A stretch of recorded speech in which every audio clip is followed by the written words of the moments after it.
It's a controversial police tactic, the right of officers to stop and search people in the street who they believe may be breaking the law. It can lead to resentment among young black people, who are 7 times more likely to be stopped than white people, according to official figures. Well, in Birmingham tonight, a new civil rights card's being launched by a lobbying group for the African and Caribbean community. It explains to young people why they might be stopped and what they can do if they are. Giles Latcham reports. What are you up to? I'm here. Stopped and searched. Important powers, say the police, but their use can anger and antagonise.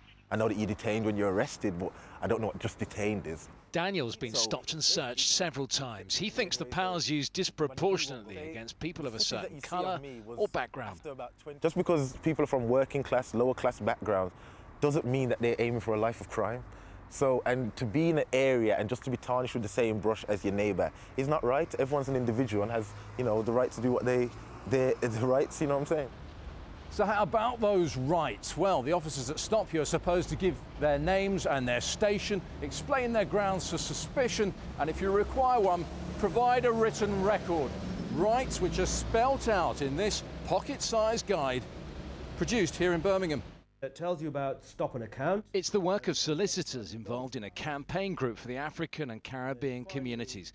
Relationships between the police and the community will never improve whilst there is a disproportionate and improper and even unlawful use and exercise of these powers.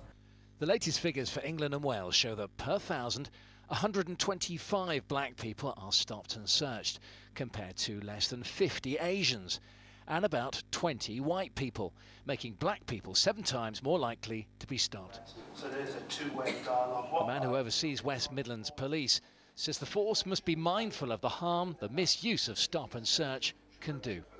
It needs to carry the public with it on any aspect of policing operation it carries out. Stop and search is contentious, it's necessary, but it needs to be used appropriately and sensitively. There's anecdotal evidence that anti-police sentiment during last summer's riots was exacerbated by anger about stop and search.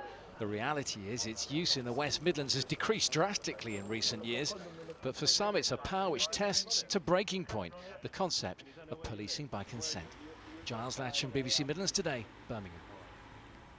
Well, let's talk now to Dr. Robert Beckford, author, academic and supporter of the Civil Card Scheme, who joins us now from its launch event in Birmingham. Very good evening to you, Dr. Beckford. First of all, good evening to you. First of all, let me ask you, what do you hope these cards will achieve? Well, there's a twofold aim. The first is to empower people within the community to know their rights if they are stopped by the police. And secondly, to encourage the police to do their job, to observe the legal framework in which they're meant to be working in.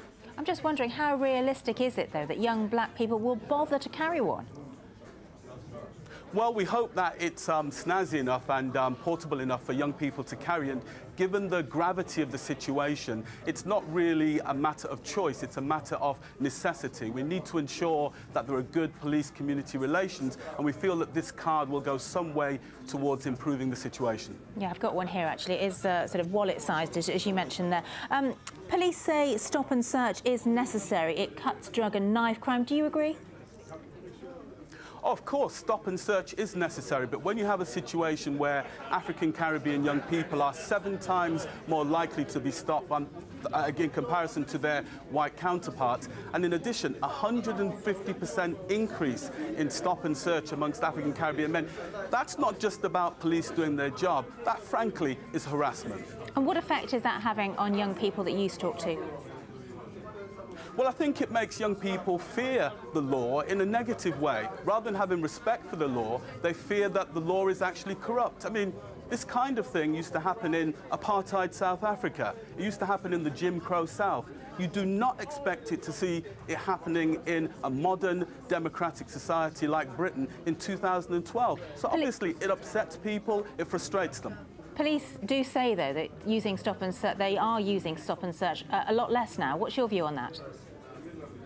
Well, it's not so much about the quantity, it's about the quality. It's about having informed approaches to stop and search, which is intelligence-based rather than racially profile-based. OK, Dr. Beckford, thanks very much indeed for talking to us this evening. My pleasure. The Prime Minister